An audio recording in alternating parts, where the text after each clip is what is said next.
SA College of Arts and Science. For admissions, please visit sacas.ac.in. Explore Thailand, Phuket and Krabi for just 9,999. Book now with KBG Trips. We make happy holidays. இன்னும் இவர் விசாரிக்கப்படவே இல்லை. இவர் கொல்லப்படுகிறார் அப்படின்னா ரொம்ப concept ரீதியாக பார்த்தா அண்ணாமலை அவர்கள் இதில் திமுகவினர் 3 பேர் சம்மந்தப்பட்டிருக்காங்க, அதை ஏதோ மறைக்க நினைக்கிறாங்கிற மாதிரி ஒரு குற்றச்சாட்டு. அவர் சந்தேகப்படுறத ஒன்றும் நான் தப்புன்னு சொல்ல மாட்டேன்.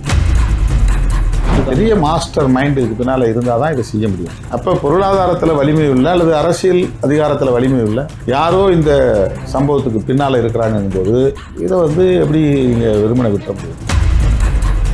தலித் அல்லாதவர்களுக்கு ஒரு பாதுகாப்பு சூழலை உருவாக்கி கொடுத்துட்றாங்க.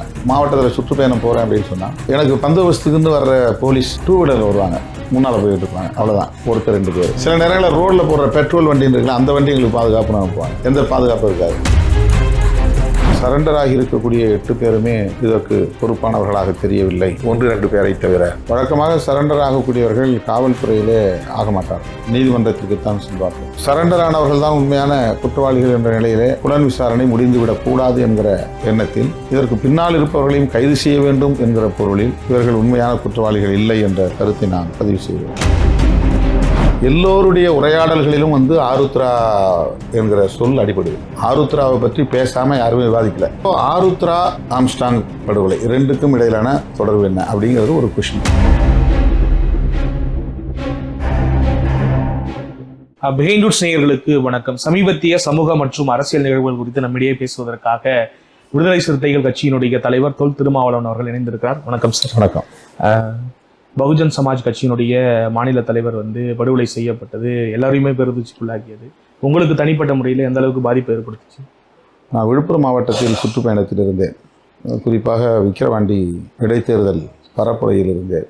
இந்த தகவல் கிடைத்ததும் பெரும் அதிர்ச்சி அளித்தது. அதன் பிறகு என்னால் பரப்புரையில் ஈடுபட முடியவில்லை.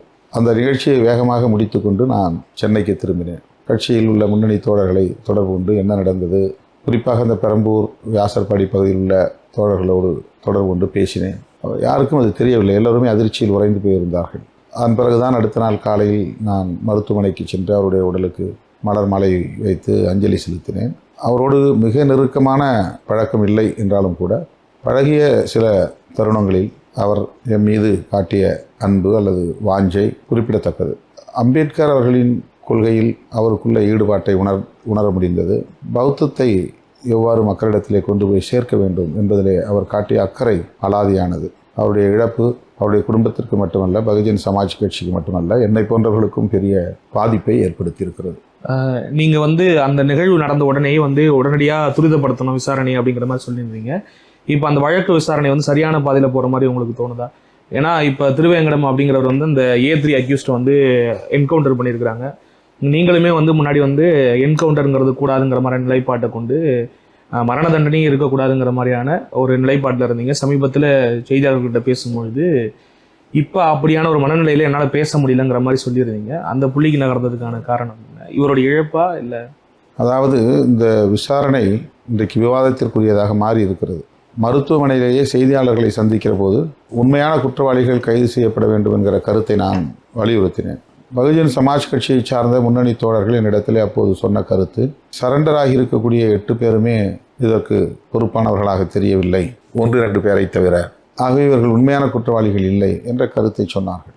எனக்கும் அது சரி எனப்பட்டது. ஏனென்றால் வழக்கமாக சரண்டர் ஆகக்கூடியவர்கள் காவல்துறையிலே ஆக மாட்டார்கள், நீதிமன்றத்திற்குத்தான் செல்வார்கள். கூலிக்கு இது போன்ற வேலைகளை செய்யக்கூடியவர்கள் இதற்கென்று சிலரை தயார் செய்து வைத்திருப்பார்கள். செய்யக்கூடியவர்கள் வேற ஒரு டீமாக இருக்கும், சரண்டர் ஆகக்கூடியவர்கள் இன்னொரு டீமாக இருக்கும், திட்டமிட்டவர்கள் வேறாக இருப்பார்கள். இது நாம் களத்திலே கண்ட உண்மைகள். ஆகவே சரண்டர் ஆனவர்கள் தான் உண்மையான குற்றவாளிகள் என்ற நிலையிலே புலன் விசாரணை முடிந்துவிடக் கூடாது என்கிற எண்ணத்தில் இதற்கு பின்னால் இருப்பவர்களையும் கைது செய்ய வேண்டும் என்கிற பொருளில் இவர்கள் உண்மையான குற்றவாளிகள் இல்லை என்ற கருத்தை நான் பதிவு செய்தேன்.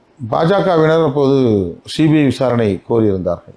அது பற்றி என்னிடத்திலே சிலர் கேட்டபோது தமிழ்நாடு போலீஸினுடைய புலன் விசாரணையை நான் நம்புகிறேன், கூட்டணி கட்சி என்கிற முறையில் அவர்களுக்கு நான் அழுத்தம் கொடுக்க விரும்புகிறேன் என்று கூறியிருந்தேன். பாஜகவினருக்கு தமிழ்நாடு போலீஸ் மீது நம்பிக்கை இல்லை, அது யதார்த்தமானது தான். அவர்கள் அரசியல் பகையாக கருதக்கூடிய ஒரு கட்சி திமுக, அவங்க ஆட்சி இங்கே நடக்கிறது. எனவே பாஜகவினர் தமிழ்நாடு போலீஸை நம்புகிறோம் என்று சொல்ல முடியாது. அவர்களுக்கு தமிழ்நாடு போலீஸ் மீது நம்பிக்கை இல்லை என்பதைப் போல பாஜக கட்டுப்பாட்டில் இருக்கிற சிபிஐ மீது நம்ம எப்படி நம்பிக்கை வைக்க முடியும் என்ற கேள்வி எழுகிறது. அதுதான் எனக்குள்ள நெருடல் அல்லது முரண். சிபிஐ விசாரணை கூடாதுன்னு நான் சொல்லலை, அல்லது சிபிஐ விசாரணை செய்யும் நான் சொல்லலை, அந்த மாதிரி எந்த ஸ்டேட்மெண்ட் நான் சொல்லலை. அது தவறாக சொல்லிட்டு இருக்கிறாங்க. முதல்ல நான் ஒன்று சொன்னேன், அப்புறம் மாற்றி சொன்னேன்றாங்க, அது தவறு. அந்த மாதிரி நான் எந்த இடத்துலையும் சொல்லலை. மாயாவதி அம்மையார் பேசும்போது சிபிஐ விசாரணை கோரினார்கள், அவர்கள் சிபிஐ விசாரணை கேட்கிறார்களே, உங்கள் கருத்து என்ன என்று ஆங்கில ஊடகங்களில் சிலர் கேட்டார்கள். அப்போது நான் சொன்னேன், தன்னுடைய கட்சி தலைவர், மாநில தலைவர் கொல்லப்பட்ட நிலையில் அவருக்கு ஒரு பெரிய வலி இருக்கும், துயரம் இருக்கும். அந்த வலியிலிருந்து, துயரத்திலிருந்து அவர் இந்த கோரிக்கையை வைக்கிறார். தமிழ்நாடு அரசின் மீது அவருக்கு நம்பிக்கை இல்லை, அதனால் இந்த கோரிக்கையை வைக்கிறார். நான் ஒரு கூட்டணியில், ஆளுங்கட்சி கூட்டணியில் இருக்கிறேன், தமிழ்நாடு போலீஸை நம்புகிறேன். அவர் அந்த கருத்தை சொன்னதை நான் புறந்தள்ளவில்லை, அவருடைய கருத்தை நான் புறந்தள்ள முடியாது. ஆனாலும் தமிழ்நாடு போலீஸை நான் நம்புகிறேன் அப்படின்னு சொன்னேன். அதுதான் நான் வந்து சொன்னது. அதில் சிபிஐ விசாரணை கேட்கல. தமிழ்நாடு போலீஸை பொறுத்தவரையில் உடனடியாக வந்து சில மாற்றங்களை செய்திருக்கிறாங்க. கமிஷனர் மாற்றி அருண் போட்டுக்கிறாங்க. சில குற்றவாளிகள் வந்து கஸ்டடியில் எடுத்து விசாரிச்சுட்டு இருக்கிறாங்க. அதில் இப்போ ஒரு என்கவுண்டர் நடந்திருக்கு. இப்போ என்கவுண்டர் தான் நீங்கள் கேட்டீங்க. எங்களை பொறுத்தவரையில் நாங்கள் வந்து மரண தண்டனையே கூடாதுன்னு சொல்கிற ஒரு கட்சி. அதுக்காக மரண தண்டனை ஒழிப்பு மாநாடு நடத்தியிருக்கிறோம். குற்றவாளின்னு விசாரணையில், நீதி விசாரணையில் நிரூபிக்கப்பட்ட ஒருவரை கூட கொல்லக்கூடாது அப்படிங்கிறது என்னுடைய கருத்து. இன்னும் இவர் விசாரிக்கப்படவே இல்லை, இப்போ இவர் வந்து கொல்லப்படுகிறார் அப்படின்னா ரொம்ப கான்செப்ட் ரீதியாக பார்த்தா இதை நாங்கள் வந்து வேண்டான்னு தான் சொல்லணும், தப்புன்னு தான் சொல்லணும். ஆனால் போலீஸ் வந்து இவன் தான் முதல் வெட்டு வெட்டினா, கொடூரமாக வெட்டினா, ஆம்ஸ்ட்ராங்கை வந்து குறிவைத்து முதல் வெட்டு வெட்டினது வந்து இந்த நபர் தான் அப்படின்னு சொல்லி ஒரு விளக்கம் சொல்கிறாங்க. இந்த இடத்துல வந்து உணர்ச்சி வயப்பட்ட நிலையில் நம்ம வந்து இதை மறுதளிக்க முடியாது. கான்செப்ட் அடிப்படையில் மறுதளிக்க முடியாது. உணர்ச்சி வயப்பட்ட நிலையில் நாம் வந்து இதில் கருத்து சொல்ல முடியாத ஒரு சூழல். அதனால் ஆம்ஸ்ட்ராங்கை கொன்றது திருவேங்கடம் தான், முதல் வெட்டு திருவேங்கடம் தான் என்று காவல்துறை சொல்லுகிற நிலையில் இதற்காக அவர்கள் கொன்றார்களா அல்லது வேறு காரணங்களுக்காக கொன்றார்களா, ஏதோ ஒரு காரணத்தால் கொண்டிருக்கிறார்கள். ஒரு குற்றவாளி என்று நிரூபிக்கப்பட்டால் நாளை தூக்கு தண்டனை என்பது கூட உறுதிப்படுத்தப்படலாம். அது முன்கூட்டியே நிகழ்ந்திருக்கிறது என்று நான் ஆற்றுப்படுத்திக் கொள்கிறேன். அவ்வளவுதான். எதிர்கட்சிகளை பொறுத்த வரைக்கும் இந்த விடயத்தை இன்னும் சரியாக கையாண்டிருக்கலாம். என்னன்னாக்கா, இப்படி ஒரு என்கவுண்டர் செய்கிறதன் மூலமா தமிழகத்தில் வந்து சட்டம் ஒழுங்கு வந்து சீராக தான் இருக்குது அப்படிங்கிற மாதிரியான நிர்மாணிக்கிறதுக்கான முயற்சி எடுக்கிறாங்கன்ற மாதிரி சொல்கிறாங்க. எதிர்கட்சிகள் வந்து ஒரு குற்றச்சாட்டு வைக்கிறாங்க. ஏன் கை விலங்கிட்டு கூட்டு போல, இப்படி பல கேள்விகளை எழுப்புறாங்க அப்படின்னும் பொழுது தமிழ்நாடு காவல்துறை வந்து இன்னும் சரியாக கையாண்டிருக்கணுமா இந்த விவகாரத்தை அப்படிங்கிற ஒரு கேள்வி எழுப்புது இயல்பாகவே. நம்ம விமர்சனம் செய்யணும்னா எந்த கோணத்திலையும் விமர்சனம் செஞ்சுக்கிட்டே இருக்கலாம், அது பிரச்சனை இல்லை. நமக்கு வந்து ஆம்ஸ்ட்ராங் குடும்பத்துக்கு நீதி கிடைக்கணுங்கிறது தான் அதில் வந்து முக்கியமான விஷயம். ஒரு அரசாங்கத்தின் மீது அல்லது காவல்துறை மீது, அதிகார வர்க்கத்தின் மீது விமர்சனம் வைத்து கொண்டிருப்பதே நம்முடைய நோக்கமாக இருந்தால் செய்து கொண்டே போகலாம். அது இன்னும் எத்தனை கோணத்தில் வேண்டுமானாலும், எவ்வளவு விமர்சனம் வேண்டுமானாலும் அரசின் மீது வைக்க முடியும். அதிமுக தலைவராக இருந்தாலும் சரி, பிஜேபி தலைவராக இருந்தாலும் சரி, எடுத்தெடுப்படையே திமுக மீது குற்றம் சாட்டுறது அப்படிங்கிறது வந்து தங்களுடைய எதிரியை நிலைகுலைய வைப்பது அப்படின்னு இந்த படுகொலையையும் ஒரு வாய்ப்பாக பயன்படுத்திக்கிறாங்க. அந்த துக்கத்தை பகிர்ந்து கொள்வதை விட, அந்த துக்கத்தில் வந்து இருக்கிற குடும்பத்தினருக்கு ஆறுதல் சொல்வதை விட, இந்த படுகொலையில் வந்து ஒரு நீதி கிடைக்க வேண்டும் என்பதை விட, அதெல்லாம் ஒரு புறம் தள்ளி வச்சுட்டு இந்த வாய்ப்பை பயன்படுத்திட்டு எப்படி டிஎம்கே வந்து இந்த கவர்மெண்ட்டுக்கு எதிராக விமர்சனம் செய்ய முடியும் அப்படின்னு தான் வந்து பிஜேபிலாம் வந்து முதல் சிபிஐ கோரிக்கையே பிஜேபி கோரிக்கை தான். அதுதான் எனக்கு வந்து ஒரு பெரிய கொஷின். அதுதான் ஒரு கேள்வி. அது மாயாவதி அம்மா கேட்டாங்களே, மாயாவதி அம்மாவுக்கு நிச்சயமாக கேட்பாங்க, அவங்க கேட்கறது நியாயம் இருக்குது. ஆம்ஸ்ட்ராங்குடைய தோழர்கள், தொண்டர்கள் கேட்டாங்கன்னா அதில் நியாயம் இருக்குது. அவங்க கேட்கறது வந்து நம்ம வந்து உள்நோக்கத்தோடு கேட்குறாங்கன்னு சொல்ல முடியாது. தமிழ்நாடு போலீஸ் மீது நம்பிக்கை இல்லைன்னா நம்பிக்கை இருக்காது. ஏன்னா அவ்வளோ பெரிய பாதிப்பு. போலீஸ் நினைச்சிருந்தா எங்களுக்கு பாதுகாப்பு கொடுத்துருக்கலாம், என் கணவரை வந்து பாதுகாத்திருக்கலாம் அப்படின்னு அவங்க வந்து வருத்தப்படுறதுல நியாயம் இருக்குது. ஆனால் பிஜேபி எடுத்தெடுப்பிலே இதை வந்து அரசியலாக்குறாங்க. நீங்கள் ஒரு கோணத்தில் இதை அணுகணும்னு சொல்லியிருந்தீங்க. ஆருத்ரா, பாஜக இந்த புள்ளியில் வந்து இந்த விசாரணையானது நகரணுங்கிற மாதிரி சொல்லியிருந்தீங்க. அண்ணாமலை அவர்கள் வந்து இதில் திமுகவினர் 3 பேர் சம்மந்தப்பட்டிருக்காங்க, அதை ஏதோ மறைக்க நினைக்கிறாங்கிற மாதிரி ஒரு குற்றச்சாட்டு வைக்கிறார். அவர் சந்தேகப்படுறதுல ஒன்றும் நான் தப்புலாம் சொல்ல மாட்டேன். நான் வந்து ஃபிக்ஸ் பண்ணலை இந்த இதுதான் அப்படின்னு நான் ஃபிக்ஸ் பண்ணல. நான் என்ன அதில் வந்து என்னுடைய கருத்தாக சொன்னேன் அப்படின்னு சொன்னால், இந்த விவாதங்கள் முழுவதிலும் ஆதரிச்சோ எதிர்த்தோ எப்படியோ பேசப்பட்டு கொண்டே இருக்கிற இந்த விவாதத்தில் எல்லோருடைய உரையாடல்களிலும் வந்து ஆருத்ரா என்கிற சொல் அடிபடுது. ஆருத்ராவை பற்றி பேசாமல் யாருமே விவாதிக்கலை. ஆதரித்து பேசுகிறவங்களும், ஆம்ஸ்ட்ராங் கொலையை கண்டித்து பேசுகிறவங்களும் சரி, அல்லது அரசை விமர்சிக்கிறவங்களும் சரி, இந்த படுகொலையை கண்டு எந்த நிலையெடுத்து எந்த கோணத்தில் யார் பேசினாலும் ஆருத்ரா வருது அதில். அப்போது ஆருத்ரா ஆம்ஸ்ட்ராங் படுகொலை ரெண்டுக்கும் இடையிலான தொடர்பு என்ன அப்படிங்கிறது ஒரு கொஷின். இதுதான் புலன் விசாரணைக்கான வழிமுறை. இது வந்து ஒரு ப்ரொசீஜர், ஹவு டு இன்வெஸ்டிகேட். ஒரு விஷயத்தை வந்து இன்வெஸ்டிகேஷன் பண்ணணும்னா என்னென்ன கொஷின்ஸு, அது மேஜர் கொஷின்ஸ், லீடிங் கொஷின்ஸ் என்னென்னு அப்போது ஆருத்ரா வந்து திரும்ப திரும்ப பேசப்படுது. ஆற்காடு சுரேஷ் படுகொலை, அதுலேயும் ஆருத்ரா விஷயம் வருது. இப்போ இவர் படுகொலை செய்யப்பட்ட உடனே வந்து ஆருத்ரா விஷயம் வந்து பேசப்படுது. அப்போ ஆருத்ரா நிறுவனத்துக்கும் இந்த கொடூரமான சம்பவத்துக்கும் என்ன தொடர்பு, இதை வந்து விசாரிக்க வேண்டிய ஒரு கட்டாயம் வருது. ஒரு கொஷின். ரெண்டாவது, இந்த ஆருத்ராவை பற்றி பேசும்போதெல்லாம் பிஜேபியை வந்து பேசுகிறாங்க எல்லாருமே. ஏன்னா ஆரம்பத்திலிருந்தே ஆருத்ரா நிறுவனத்தை சார்ந்தவர்களை பாதுகாக்கக்கூடிய நடவடிக்கையில் பாரதிய ஜனதா கட்சி ஈடுபட்டு இருக்கிறது. அதில் முக்கியமாக கைது செய்யப்பட்டவர்கள்லாம் பாஜகவில் பொறுப்பில் இருக்கிறாங்க. இப்போதான் இந்த பேரெல்லாமே நான் கேள்விப்படுறேன். இந்த விவாதங்களை கவனிக்கிற போது தெரிய வருகிறது. ஹரிஷ்ன்றவன் வந்து பிரதமரை வரவேற்கக்கூடிய கமிட்டியிலே இடம்பெற்றிருக்கிறான். ஆனால் வந்து கைதாக இருக்கிறான் வழக்கில். அது தொடர்புடைய ஆட்கள் பல பேர் அதில் வந்து சம்மந்தப்பட்டிருக்கிறாங்க. அவங்க கட்சியில் முக்கிய பொறுப்பாளர்கள். அதில் இவர் மாநில தலைவருக்கு வந்து ஒரு பெரிய ரோல் இருக்குது. அவங்களெல்லாம் பாதுகாக்கிற நடவடிக்கையில் அவர் ஈடுபட்டிருக்கிறார். அப்போது ஆருத்ராவுக்கும் பிஜேபிக்கும் உள்ள தொடர்பு என்ன, அதை வந்து கடந்து போயிட முடியாது. அதை கட்டாயமாக விசாரிக்க வேண்டியது. அது 5000 கோடி ஸ்கேம் சொல்கிறாங்க. சில பேர் 12,000 கோடி ஊழல்ன்றாங்க. ஆளுக்கு வாய்க்கு வந்து சொல்கிறாங்க. ஆனால் பிளாக் அண்ட் ஒயிட்டில் 2600 கோடி ஸ்கேம் நடந்திருக்கு. இப்போ மினிமம் எடுத்துக்கிட்டாலும் 2500 கோடி இந்த ஆருத்ரா விஷயத்தில். இப்போ இவ்வளோ பெரிய ஸ்கேம் வந்து தனி ஒரு விசாரணை அமைப்பு எஸ்ஐடி போட்டு விசாரிக்கணும். அப்போ பிஜேபிக்கும் ஆருத்ராவுக்கும் இந்த ஸ்கேமுக்கும் என்ன தொடர்பு, இதை விசாரிக்க வேண்டிய தேவை இருக்குது. இதை தான் நான் சொன்னேன். ஊடகங்கள் இது முக்கோணமாக வந்து ஃபிக்ஸ் பண்ணாங்க. இப்போ நான் அது வந்து ஃபிக்ஸ் பண்ணி சொல்லலை. பட் பிஜேபிக்கும் ஆருத்ராவுக்கும் உள்ள பிரச்சனை விசாரிச்சாகணும். இந்த சந்தர்ப்பங்களில் இது வந்து பெரிய அளவில் விவாதிக்கப்படுகிறது. ஆற்காடு சுரேஷ் படுகொலைக்கும் ஆம்ஸ்ட்ராங் படுகொலைக்கும் முடிச்சு போடுகிற போது ஆருத்ரா கோல்டையும் இணைச்சி பேசுகிறாங்க. இப்போ ஆருத்ரா கோல்டு ஒரு வேலை நமக்கு என்ன டவுட் அப்படின்னா, ஆருத்ரா கோல்டு வந்து இவர் பாதிக்கப்பட்டவர்களுக்காக பேசினார் அப்படிங்கிற நிலையில் அவங்க இதில் ஏதாவது பிஹைண்ட் த ஸ்க்ரீன் இருக்கிறாங்களான்னு தெரியணும் நமக்கு.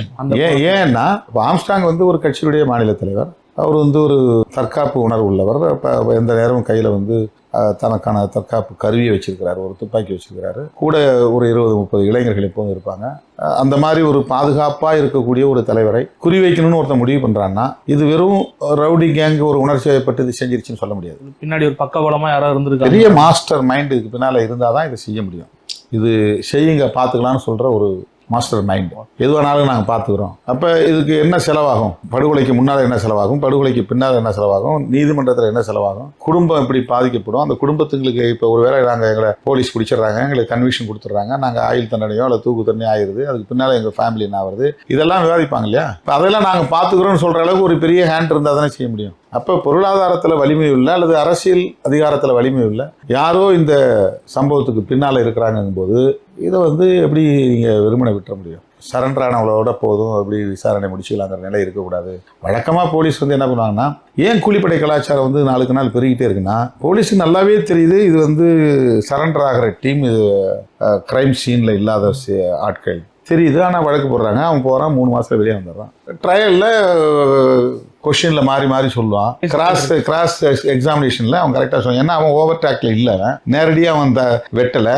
அவங்க கேட்குற கேள்வியில் மாற்றி மாற்றி சொல்லுவான். பொய் கேஸு வெளியே வந்துடுவான். திட்டமிட்டவன் தப்பிச்சுக்கிறான், அவன் மேலே வழக்கே இல்லை. பணம் செலவு பண்ணவன் தப்பிச்சுக்கிறான், அவன் மேலே வழக்கே இல்லை. அப்போ உங்களுக்கு இது கூலிப்படைக்கு ஹையர் பண்ணக்கூடிய ஆட்கள் யார், பிளான் பண்ணவங்க யார், இதுக்கு மணி ஃபீட் பண்ணது யார், இதுவரையிலும் ஒரு புலன் விசாரணை நடந்தால் தானே இந்த மாதிரியான கூலிப்படை கலாச்சாரங்களை தடுக்க முடியும். அதனால் நான் சொன்னது, இது வந்து உண்மை குற்றவாளிகள்னா இவங்க இதோட நீங்கள் வழக்கு முடிச்சிடக்கூடாது, இதுக்கு பின்னால் யார் யார் இருக்கிறாங்கிறத நீங்கள் பார்க்கணும். இதுதான் என்னுடைய கருத்து. அரசியல் பிரமுகர்களே அங்கங்கே இந்த 2 மாதங்களில் கட்சிகள் கடந்து நிறைய இடத்துல படுகொலை செய்யப்பட்டிருக்காங்க அப்படிங்கிற மாதிரி எதிர்கட்சிகள் குற்றச்சாட்டு வைக்கிறாங்க. ஜனநாயக சக்திகளாக இயங்கக்கூடியவங்களுக்கே பாதுகாப்பு இல்லை அப்படிங்கிற மாதிரி ஒரு கேள்வி எழுப்புறாங்க. இல்லை, அப்படி இருந்தால் அது விமர்சிக்கப்பட வேண்டியது தானே. அது வந்து நம்ம வந்து சரி டிஃபெண்ட் பண்ண முடியாதுல்ல. அது விமர்சிக்கப்படக்கூடிய ஒன்று தான். இன்னொரு விஷயம் பொதுவெளியில் வச்சாங்க, தலித் தலைவர்களுக்கு பாதுகாப்பு இல்லை அப்படிங்கிற மாதிரியான ஒரு விஷயத்தை வைக்கிறாங்க. எல்முருகன் உட்பட தமிழ்நாடு காங்கிரஸ் கமிட்டியினுடைய தலைவருமே அந்த ஒரு பதத்தை பயன்படுத்துறாரு. அதை எப்படி பார்க்குறீங்க? அதே மேடையில் நானும் தான் அந்த கருத்தை சொன்னேன். தமிழ்நாட்டில் மட்டும் இல்லை, இது இந்தியா முழுக்க இருக்க ஒரு பிரச்சனை. இது தமிழ்நாட்டில் மட்டும் கிடையாது. அதாவது எல்லாருக்குமே ஒரு லைஃப் த்ரெட் இருக்கும். இந்த மாதிரி பொது வாழ்க்கையில் இருக்கிறவங்களுக்கு பல்வேறு கோணங்கள் இருக்குது. நான் வந்து இப்போ கடுமையாக வந்து சனாதன அரசியலை எதிர்த்து பேசுகிறேன். சனாதனத்தின் மீது நம்பிக்கை உள்ளவங்க என்ன எப்படி பார்ப்பாங்க? பேராசிரியர் கல்புர்கி எந்த கட்சியும் இல்லை, அவர் ஒரு ஜனநாயக சக்தி. அவரை வீட்டில் போய் படுகொலை செஞ்சாங்க. சனாதன் சன்ஸ்தாத்னு ஒரு அமைப்பு. கௌரி லங்கேஷ் எந்த கட்சியை சார்ந்தவங்க கிடையாது, ஒரு இன்டலெக்சுவல், ஒரு ஹியூமன் ரைட்ஸ் ஆக்டிவிஸ்ட்டு. அவங்கள வீட்டில் போய் கொலை பண்ணாங்க. ரைட்டர் அவங்க, அவ்வளோதான். அந்த மாதிரி கோவிந்த் பன்சாரே, நரேந்திர தபோல்கர், அந்த 4 பேர் வந்து இந்த மாதிரி ஐடியாலஜிக்கலாக வந்து ஆர்எஸ்எஸை கிரிட்டிசைஸ் பண்ணாங்கிறதுக்காக கொல்லப்பட்டாங்க. இப்போது படுகொலை வந்து நம்ம வெறுமனே வீட்டில் உட்காந்துருந்தா கூட நடக்குது, புத்தகம் எழுதினா கூட நடக்குது, கருத்து ஏதாவது மேடைகளில் கருத்து சொன்னால் கூட நடக்குது. பகை எந்த கோணத்திலிருந்தும் வரலாம், எந்த ரூபத்திலையும் வரலாம், எந்த மூலையிலிருந்தும் வரலாம். அந்த மாதிரி பொது வாழ்க்கையில் இருக்கிற அத்தனை பேருமே வந்து அச்சுறுத்தலுக்கு ஆளாக்கப்படுகிறார்கள். அது இந்தியா முழுக்க இருக்குது. ஆனால் எஸ்சி எஸ்டின்னு வருகிற போது ரொம்ப இலகுவாக உடனே அவங்கள வந்து கார்னர் பண்ணுறது, அவங்கள டார்கெட் பண்ணுறது, அவங்கள வந்து எலிமினேட் பண்ணுறதுக்கான வேலையை செய்கிறது அப்படிங்கிறது ரொம்ப ஈஸியாக நடக்குது. ஊடகங்களாக இருந்தாலும் சரி, அல்லது அதிகார வர்க்கமாக இருந்தாலும் சரி, தலித் அல்லாதவர்களுக்கு ஒரு பாதுகாப்பு சூழலை உருவாக்கி கொடுத்துட்றாங்க. இப்போ நான் வந்து ஒரு மாவட்டத்தில் சுற்றுப்பயணம் போகிறேன் அப்படின்னு சொன்னால், எனக்கு பந்தோபஸ்துக்குன்னு வர்ற போலீஸ் 2 வீலரில் வருவாங்க, முன்னால் போயிட்டு இருப்பாங்க, அவ்வளோதான், ஒருத்தர் 2 பேர். அதுலேயுமே வந்து பாகுபாடு இருக்குது. இப்போ நீங்கள் ரவுடி எலிமெண்ட்ஸாக இருக்கிறவங்களாம் போனாங்கன்னா முன்னால் ஸ்ட்ரைக்கிங் ஃபோர்ஸ் போகும், பின்னால் ஸ்ட்ரைக்கிங் ஃபோர்ஸ் போகும். இல்லைன்னா பொலிட்டிக்கலாக சில புரோட்டோக்கால் வச்சுருப்பாங்க, அவங்க அதை முடிவு பண்ணி வச்சுருப்பாங்க, என்னென்னா இந்த மாதிரி பந்தோபஸ்து கொடுக்கணும். இப்போ சில தலைவர்கள் போனாங்கன்னா முன்னால் ஸ்ட்ரைக்கிங் ஃபோர்ஸு, பின்னால் ஸ்ட்ரைக்கிங் ஃபோர்ஸு, முன்னால் ஒரு 2-3 ஜீப்பு, பின்னால் 2-3 ஜீப்பு, ஒரு எஸ்பி தலைமையிலே வந்து பாதுகாப்பு போவாங்க, பந்தோபஸ்து, அல்லது டிஎஸ்பி தலைமையிலாவது பந்தோபஸ்து போவாங்க. இப்போ எனக்கு வந்து நான் பேசக்கூடிய அரசியல் எனக்கும் பகையை உருவாக்கி வச்சிருக்கு. ஆனால் எனக்கு இதுவரையும் எந்த இடத்துலையும் தமிழ்நாட்டில் எந்த ஆட்சி காலத்துலையும் சரி முன்னால் பின்னால் எனக்கு பெரிய பாதுகாப்புலாம், தேர்தல் பிரச்சார நேரத்தில் கூட அவ்வளோ டென்ஷனான நேரத்தில் கூட சும்மா ஒரு வேனில் வருவாங்க, யாராவது 2 பேர் 3 பேர், அதில் 2-3 சாதாரண விமன் போலீஸ் உட்காந்துருப்பாங்க. சில நேரங்களில் ரோட்டில் போடுற பெட்ரோல் வண்டின்னு இருக்குல்ல, அந்த வண்டி எங்களுக்கு பாதுகாப்புன்னு அனுப்புவாங்க. அதில் ஒரு டிரைவர் உட்காந்துருப்பாரு, ஒரே ஒரு யாராவது எஸ்ஐ உட்காந்துருப்பாங்க, அவ்வளோதான், எந்த பாதுகாப்பும் இருக்காது. இப்போ அவங்கள கேட்டால், போலீஸை கேட்டால், இல்லை அது சில லீடர்ஸ்க்கு மட்டும்தான் அது இருக்குது. பாதுகாப்புங்கிறது வந்து போலீஸ் மூலமாக நமக்கு கிடைச்சிடும், ஆயுதம் மூலமாக கிடைச்சிருங்கிறது தான் இல்லை. நம்முடைய அணுகுமுறைகள் மூலம் நம்மளை தற்காத்து கொள்ளணுங்கிறது மட்டும்தான் அதில் நம்ம கற்ற பாடம். அதையும் மீறி வரும்னா ஃபேஸ் பண்ணி தான் ஆகணும், வேறு வழி இல்லை. இப்போ தலித் தலைவர்களுக்கு கூடுதலாக குறிவைக்கப்படக்கூடிய ஆபத்தான நிலை இருக்கிறது அப்படிங்கிறது உண்மைதான். அதை தான் நானும் சொல்கிறேன். அகில இந்திய அளவில் இது இந்த பாதுகாப்பற்ற ஒரு சூழல் இருக்கிறது அப்படின்னு சொல்கிறேன். சார், நீங்கள் வந்து எல்லா களத்துக்கும் போகிறீங்க, எந்த மக்கள் பிரச்சனை நடந்தாலும் முதலாளாக போய் நிற்கிறீங்க. ஆனால் அதை தாண்டி வந்து சில விமர்சனங்கள் வைக்கப்படுது. கூட்டணியில் இருக்கிறதால வந்து முழுமையாக வெளிப்பட முடியலையோ, ஏதோ நிர்பந்தம் இருக்கும் அப்படிங்கிற மாதிரி வெளிப்பட முடியாத ஒரு சூழல் இருக்குங்கிற மாதிரி பிடிக்காதவர்கள், அல்லது விசிகாவை பிடிக்காதவர்கள், அல்லது தனிப்பட்ட முறையில் என்ன பிடிக்காதவர்கள் திரும்ப திரும்ப வைக்கக்கூடிய ஒரு அற்பமான ஒரு விமர்சனம் இது. அதாவது எனக்கு வந்து நான் தொடர்ந்து தலைவர்களோட, கலைஞரோடையும் சரி இன்னைக்கு நெருக்கமாக உறவாடக்கூடிய ஒரு வாய்ப்பையும் பெற்றிருக்கிறேன், பயணமும் செய்து கொண்டு இருக்கிறேன். இதுவரையிலும் நீங்கள் வந்து இதை பேசுங்க, இதை பேசக்கூடாது, இப்படி ஏன் பேசுனீங்க, இப்படி ஏன் நீங்கள் வந்து கருத்து சொன்னீங்கன்னு யாரும் என்ன வந்து கண்ட்ரோல் பண்ணது கிடையாது. திமுக கூட்டணியில் இருக்கும்போது எத்தனை இடங்களில் நாங்கள் போராட்டம் நடத்திருக்கோம். அந்த மாதிரி யாராவது ஒருத்தர் சொல்ல எதிர்கட்சியாக இருக்கிறாங்களே, என் மேலே விமர்சனம் வைக்கிறாங்களா, அவங்களும் நடத்திருக்காங்க. திமுக அரசுக்கு எதிராக, நாங்கள் இந்த கவர்மெண்ட்டுக்கு எதிராக, இந்த பியூரோக்ராட்ஸுக்கு எதிராக நாங்கள் கண்டிப்பாக போராட்டம் நடத்திருக்கிறோம். நான் நடத்துகிற போராட்டங்கள் தேதி வரையும் உங்களுக்கு கொடுக்க முடியும். கிருஷ்ணகிரியில், ஒசூரில் நடத்திருக்கிறோம், கிருஷ்ணகிரி மாவட்டத்தில் நடந்த படுகொலைகளை கண்டிச்சு. நாமக்கல்ல நடத்திருக்கிறாங்க, ஒரு படுகொலையை கண்டிச்சு. அதே மாதிரி வந்து திருநெல்வேலியில் நடத்திருக்கிறோம், தென் மாவட்ட படுகொலைகளை கண்டிச்சு. வேங்கவயல் நடத்திருக்கிறோம், வேங்கவயல் பிரச்சனையை கண்டிச்சு. அந்த புதுக்கோட்டையில் நடத்துகிறோம், பிறகு தமிழ்நாடு முழுக்க நடத்துகிறோம். இது மாதிரி ஒரு போராட்டத்தை யாராவது இப்போ என்ன வந்து விமர்சனம் பண்ணுறவங்க சொல்லுங்கள். ஃபீல்டுக்கே வராதவர்கள் பண்ணக்கூடிய விமர்சனம் இது. அவங்களுக்கு மக்களை திரட்டுறதுக்கு என்னன்னு தெரியாது, அமைப்பாக என்னன்னு தெரியாது, அவங்க போராட்டம்னா என்னன்னு தெரியாது. சும்மா மீடியாவில் உட்காந்துட்டு பேசிட்டு விமர்சனம் பண்ணிட்டு உட்காந்துருக்குறாங்க. களத்தில் போய் நின்று ஜனங்களோட நின்று பார்த்தா தான் தெரியும். ஒரு கூட்டணியில் இருந்துக்கிட்டு இவ்வளோ தூரம் நாங்கள் வந்து பேசுகிறோம். இந்த கூட்டணியில் இருந்துக்கிட்டே தான் நான் வந்து பிரச்சாரத்தை கூட முடிச்சுட்டு வேகமாக வந்து ஆம்ஸ்டாங்குடைய நிகழ்ச்சியில் கலந்துக்கிட்டேன். திமுகவை கடுமையாக விமர்சனம் பண்ணுற ஒரு ஆம்ஸ்டாங் எனக்கு தெரியும், என்னையும் விமர்சனம் பண்ணுறவங்க எனக்கு தெரியும். நீங்கள் திமுகவோட போகிறதுனால என்னையும் ஒரு விமர்சனம் பண்ணுவார். அதெல்லாம் நான் ஒரு பொருட்டாக எடுத்துக்கல. நம்முடைய சகோதரர் ஒருத்தர் வந்து கொடூரமாக கொல்லப்பட்டிருக்கிறாருன்னு நான் ஸ்பாட்டுக்கு போயிட்டேன். அப்போ திமுகவில் இருக்கவங்க என்ன நினைப்பாங்க, முதலமைச்சர் என்ன நினைப்பார், அல்லது வந்து அந்த கூட்டணி கட்சிக்காரங்க என்ன நினைப்பாங்க, அதெல்லாம் நான் நினைக்கலையே. இப்போ இந்த நடவடிக்கைகளை பாராட்ட மனசு இல்லாதவர்கள் சும்மா போட்டு வைக்கிறது, அதில் என்னை ப்ரொவோக் பண்ணால் நான் கோவப்பட்டு திமுக கூட்டத்திலேருந்து நான் வெளியே வந்துடுவேன் அப்படிங்கிறதுக்காக பேசுகிற விமர்சனம் அது ஒரு அரசியல் நிலைப்பாடு. நான் அந்த கூட்டணியில் இருக்கிறேன்னா அல்லது வெளியே போகிறேன்னா அது வந்து தனிப்பட்ட முறையில் அரசியல் நிலைப்பாடு, எங்கள் கட்சி எடுக்கிற முடிவு. அது வேற.